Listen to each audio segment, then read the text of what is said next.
खुदाम यसुम से जिसकी रास्तबाजी उन लोगों से महसूब होती है जो कि उस पर ईमान ले आते हैं, उसी के नाम में आपकी सलामती हो। आज हम रोमियो उसका 5 बाब और उसकी 12 आयत पर गौर करेंगे, जो कि इस बारे में है कि दरअसल तमाम तर इंसानों को निजात की जरूरत क्यों है। तो ये आयत काफी मशहूर है और मेरा ईमान है कि आप इससे बाखूबी वाकिफ होंगे। इसमें लिखा है, बस जिस तरह एक आदमी के सबब से गुनाह दुनिया में आया और गुनाह के सबब से मौत आई, और यूं मौत सब आदमियों में फैल गई क्योंकि सब ने गुनाह किया। तो पहली बात हमें बताई गई है कि आदम की वजह से दरअसल जो गुनाह है वो इस दुनिया में मुतारिफ करवाया गया। आदम है जो कि इस दुनिया में, यानी कि जिसको हम कहते हैं कि इंस नस्ल इंसानी में गुनाह में को लाने का मुअज्जब बना है। दूसरी बात हमें बताई गई है कि गुनाह का नतीजा मौत है।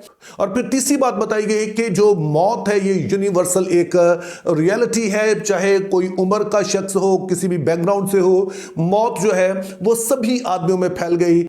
और चौथी बात हमें बताई गई है कि इसलिए सभी लोग मरते हैं चूंकि सभी ने गुनाह किया। अब जो पहली 3 बातें हैं वो तो कदरे वाज़ेह हैं और उन पर किसी तरह की कोई ज्यादा बहस नहीं है, लेकिन ये जो चौथी बात हमने कही है कि सभी लोग मरते हैं चूंकि सभी ने गुनाह किया है, तो ये बात कंफ्यूजिंग है और इस पर दरअसल तारीख़ कलीसिया में बड़ी ही डिबेट रही है कि इस आयत को किस तरह से समझा जाए। और बहस इस बात पे है कि जहां पर जो कहा गया है कि तमाम लोग मरते हैं चूंकि सबने गुनाह किया, तो इससे मुराद क्या ये है कि लोग अपने गुनाहों की वजह से मरते हैं, या फिर यह कहा जा रहा है कि आदम ने चूंकि गुनाह किया और उसके इस गुनाह की वजह से सारे लोग जो हैं वो मौत के नीचे हैं। और अगर आदम के गुनाह की वजह से सब मरते हैं तो इसके पीछे कौन सा असूल जो है वो कार फरमा है। अब जैसे मैंने कहा कि वैसे तो इस वाली आयत पर काफी बहस रही है, लेकिन यहां पर मैं सिर्फ 4 नजरियात आपके सामने रखूंगा जो कि कलीसिया में काफी मकबूल रहे हैं, और हम फिर गौर करेंगे कि कॉन्टेक्स्ट की रोशनी में कौन सा नजरिया है जो कि दुरुस्त है। तो सबसे पहले 5वीं सदी में एक खादिम थे, उनका नाम था पेलाजियस। उन्होंने नजरिया पेश किया कि जब हम इस आयत को पढ़ते हैं तो यह बात हमें वाज़े तौर पर नजर आती है कि आदम है दरअसल उसने तो गुनाह किया और वो पहला शख्स है जिसने गुनाह किया। तो यह बात तो दुरुस्त है कि उसने इस दुनिया में गुनाह को मुतारिफ करवाया और उसी के सबब से मौत भी आई है। लेकिन लोग जो मरते हैं वो आदम के गुनाह की वजह से नहीं मरते हैं, बल्कि वो खुद भी चूंकि गुनाह करते हैं, तो इसी वजह से फिर उनमें यह मौत जो है वो भी फैल गई है। तो इसको आदम से जोड़ना दुरुस्त नहीं है। अब वैसे तो प्लेजिस की बात बड़ी दिलकश मालूम होती है और बड़ी फेयर भी मालूम होती है, लेकिन जब आप इस पूरे कॉन्टेक्स्ट को पढ़ते हैं, इसी हवाले को आगे पढ़ते हैं, तो फिर प्लेजिस की यह बात मानना कदरे मुश्किल है। जैसा कि हम रोमियो 5 बाब उसकी 18 से 19 आयत को देखेंगे, जिसमें यह वाज़ेह है कि प्लेजिस की यह बात दुरुस्त नहीं है। खुदा के कलाम में कुछ यूं लिखा है, गर्ज जैसा एक गुनाह के सबब से वो फैसला हुआ जिसका नतीजा सब आदमियों की सजा का हुक्म था, वैसा ही रास्तबाजी के एक काम के वसीले से सब आदमियों को वो नेमत मिली जिससे रास्तबाज ठहर कर जिंदगी पाए। क्योंकि जिस तरह एक ही शख्स की नाफरमानी से बहुत से लोग गुनहगार ठहरे, उसी तरह एक ही की फरमाबरदारी से बहुत से लोग रास्तबाज ठहरेंगे। अब 18वीं आयत बड़ी ही वाज़ेह है कि एक ही का गुनाह है जिसका नतीजा यह है कि सब लोगों पर सजा का हुक्म हुआ है। और फिर 19वीं आयत में इसी बात को दोहराया गया है कि एक ही की नाफरमानी है जो सब के लिए गुनहगार या मुजरिम होने का बायस बनी है। तो इस तरह से हम देखते हैं कि इसका कॉन्टेक्स्ट जो है वो प्लेजियस के इस नजरिए को रद्द करता है। इसी तरह से फिर एक और नजरिया जो है वो एक बहुत ही तारीख़ कलीसिया के मशहूर एक स्कॉलर गुजरे हैं, उनका नाम यकीनी तौर पर आपने सुन रखा है, जॉन कैल्विन। उनका कहना था कि यहां पर हमें मुराद ये लेनी चाहिए कि आदम ने जब गुनाह किया तो फिर ये जो बगावत है खुदा के खिलाफ वो उसकी फितरत में शामिल हो गई। अब उसका नतीजा ये है कि जब उससे औलाद पैदा हुई तो अब ये वाली फितरत जो है वो तमाम लोगों में ट्रांसफर हो गई तो अब ये गुनाह की सरिश्त चूंकि हमारे अंदर मौजूद है, तो इसी सबब से हमें बच्चों को कभी भी ये सिखाना नहीं पड़ता है कि वो नाफरमानी करें। उसके बरक्स हमें उन्हें फरमाबरदारी सिखाना पड़ती है, क्योंकि शुरू से ही उनके अंदर ये सरिश्त है, उनके अंदर ये एक सलाहियत पाई जाती है। और यही सबब है कि वो पैदाइशी तौर पर गुनाह अपने अंदर रखते हैं, और फिर ये गुनाह जो है जैसे उम्र आगे बढ़ती है उसमें जाहिर भी होता है, और इसी सबब से वो मुजरिम है। अब जॉन कैल्विन की ये बात भी कदरे में दिलचस्प मालूम होती है, और दरअसल जब आप रोमियो का 7वां बाब पढ़ते हैं तो वहां पर यह बात बहुत ही वाज़ेह है कि हमारे अंदर जो है वो एक गुनाह आलूदा सरिश्त पाई जाती है। जैसा कि मुकद्दस पौलुस कहते हैं कि जिस गुनाह का मैं इरादा नहीं करता उसे कर लेता हूं, और जिस नेकी का इरादा करता हूं वो मैं नहीं हो पाती है। तो वहां पर वाज़ेह तौर पर हमें बताया गया है कि हमारे अंदर गुनाह बसा हुआ है, हमारी सरिश्त में गुनाह है। अब जैसे मैंने कहा कि यह भी काफ़ी दिलचस्प नजरिया मालूम होता है, और दरअसल कलीसियाई तारीख में लोगों की बहुत बड़ी तादाद जो है वो इसको फॉलो भी करती रही है। लेकिन मौजूदा दौर में हम देखते हैं कि उल्मा इस बात के साथ पूरी तरह से मुत्फिक नहीं है, क्योंकि जो बात यहां पे जॉन कैल्विन कह रहे हैं वो 7वें बाब में तो बहुत ही वाज़ेह है, लेकिन इस वाले हवाले में जो है इस तरह का कोई हमें इशारा नहीं मिलता है। यानी रोमियो 5 बाब में ये बात वाज़ेह नहीं है, बल्कि अगेन जब हम 18 और 19 आयत को पढ़ते हैं तो वहां पे डायरेक्टली आदम ने जो कुछ किया है, आदम का जो एक्ट है, उसी को इस बात की जिम्मेदारी दी गई है कि दरअसल उसका ये जो फेल था, उसका जो एक्शन था, उसका जो एक काम उसने किया है, उसके सबब से हम जो है वो मुजरिम ठहरे हैं। और फिर इस हवाले से जो एक तीसरा नजरिया है जो कि कलीसियाई तारीख में अगेन बड़ा मशहूर रहा है, और बाज़ कलीसियाएं आज भी इस पर इसी तरह से कारबंद हैं, और वो है सेंट ऑगस्टीन का नजरिया। इसको आमतौर पर मौरूसी गुनाह के नाम से जाना जाता है, इंग्लिश में इसे ओरिजिनल सिन कहा जाता है।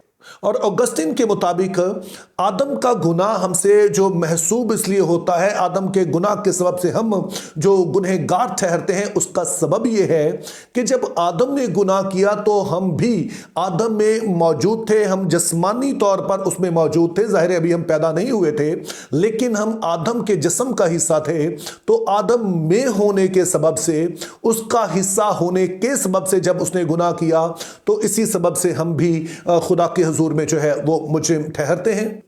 अब जैसे मैंने कहा कि तारीख़ कलीसिया में यह नज़रिया काफ़ी मकबूल रहा है, और आज भी काफ़ी सारी कलीसियाएं हैं जो कि इस बात को दुरुस्त मानती हैं।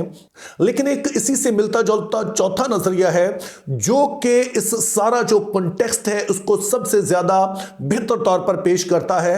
तो आइए पहले हम इस वाले नज़रिए को देख लें कि यह नज़रिया क्या है। तो ये वाली जो तालीम है जो कि अभी आप सुनने जा रहे हैं, ये एक मौजूदा दौर के एक बहुत ही बड़े स्कॉलर है, एक बहुत बड़ा नाम है, उनका नाम है डगलस मू, और उनकी रोमियो पर जो कमेंट्री है, NICNT की वो कमेंट्री है, new international commentary on new testament. और फिर से आप गूगल करके देख सकते हैं कि ये दुनिया में सबसे मोतबर कमेंट्री है, जिसका मतलब ये है कि दुनिया भर में जितनी भी मोतबर सेमिनरीज हैं वहां पर ये पढ़ाई जाती है, इसको कदर की निगाह से देखा जाता है। तो उनका कहना है कि आदम का गुनाह हमसे इसलिए मंसूब होता है क्योंकि आदम की हैसियत जो है वो नस्ल इंसानी के नुमाइंदे की है। इसको इंग्लिश में हम कहते हैं रिप्रेजेंटेटिव हेड, यानी कि वो शख्स जो कि एक पूरे ग्रुप की नुमाइंदगी करता है। इसको आप इस तरह समझ लीजिए कि खुदा नस्ल इंसानी को एक यूनिट के तौर पर देखता है, और उनमें से एक शख्स है जिसका नाम आदम है, वो खुदा के हुजूर में तमाम इंसानियत का नुमाइंदा होकर पेश होता है। और जब आदम खुदा के खिलाफ बगावत करता है तो खुदा ताला ये बगावत सिर्फ एक इंसान की, आदम की नहीं समझते हैं, बल्कि उन सभी इंसानों की जिनकी नुमाइंदगी जो है वो आदम कर रहा है। उसकी जो एक आम मिसाल आप दे सकते हैं वो मुल्कों के आपस में ताल्लुकात हैं। पाकिस्तान ही को ले लीजिए कि जो लोग हुकूमत में नहीं होते हैं या फिर उनके पास किसी तरह का कोई सरकारी ओहदा नहीं होता है, तो वो अमेरिका पर खुलकर तनकीद करते हैं। जब जलसे हो रहे होते हैं, जब लोग जो है वो मुहिम चला रहे होते हैं अपनी इलेक्शन की मुहिम, तो उसमें वो अमेरिका, यूरोप, हर किसी को वो रगड़ देते हैं, और जो उनके मुंह में उनके बारे में आता है वो बोल देते हैं। लेकिन गौर कीजिएगा, जैसे ही कोई वजीर आजम बनता है, फिर वो इन मुल्कों के बारे में कुछ ऐसा नहीं बोलता है बल्कि अगर किसी पर कोई तनकीद भी करनी हो तो बड़े ही मोहतात अल्फाज में वो करता है। और उसका सबब ये होता है कि अब जो कुछ ये कहेगा उसकी सरकारी हैसियत होगी, यानी कि अब अगर ये अमेरिका के बारे में या किसी मुल्क के बारे में जो कुछ कहता है, इसकी बुनियाद पर अमेरिका के या बाकी ममालिक के पाकिस्तान के साथ ताल्लुकात होंगे। और यही सबब है कि कभी भी कोई हुकूमत में आकर वाशगाफ अल्फाज में अमेरिका या इन ममालिक के खिलाफ कोई बात नहीं करता है, चाहे कैंपेन ट्रेल में वो जो मर्जी कहते रहे। लेकिन जब वो वजीर आजम बन गया तो उसकी बात की हैसियत कुछ और है। अब अगर वो किसी मुल्क के खिलाफ कुछ गलत कहेगा या करेगा तो इसका मतलब है कि मुल्कों के जो आपस के ताल्लुकात हैं वो खराब होंगे। और इस खराब ताल्लुकात का असर सिर्फ वजीर आजम पर नहीं होगा बल्कि पूरी जो पाकिस्तान है उस पर होगा। सबब क्या है? चूंकि जो शख्स ये बात कह रहा है वो पूरे पाकिस्तान का नुमाइंदा होकर कह रहा है।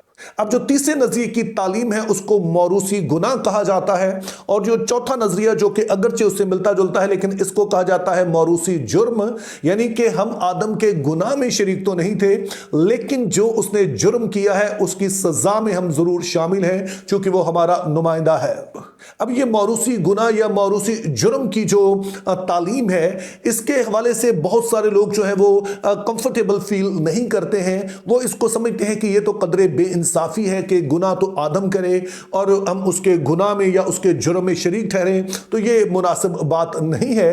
लेकिन जो ये बात करते हैं वो भूल जाते हैं कि ठीक इसी असूल की बुनियाद पर दरअसल हम रास्तबाज भी ठहरते हैं। क्योंकि जिस तरह से पुरानी इंसानियत का जो नुमाइंदा है वो आदम है, जो नई इंसानियत नई जो तख्लीक खुदा ने की है उसका जो नुमाइंदा है वो यसु मसीह है।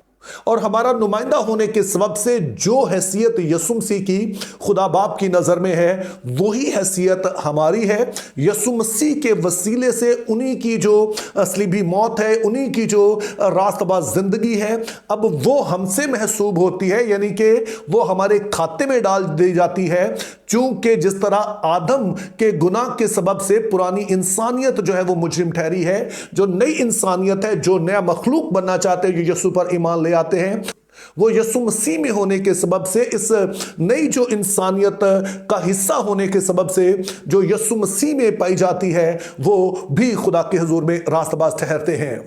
तो आप जो इस वीडियो को देख रहे हैं, अगर आप अपनी जिंदगी मसीह को दे चुके हैं तो फिर आपको बहुत मुबारक हो कि आपने वो काम कर लिया है कि आदम को छोड़कर यसु मसीह को आपने अपना नुमाइंदा चुन लिया है, क्योंकि उसके सबब से आप रास्तबाज हैं और हमेशा की जिंदगी के वारिस हैं। लेकिन अगर अभी तक आप पुरानी जिंदगी में ही जी रहे हैं, आदम ही आपका नुमाइंदा है और आपने अपनी जिंदगी मसीह को नहीं दी है, तो आप ऐसा कर सकते हैं। Think biblically, live purposefully. Have a very good day.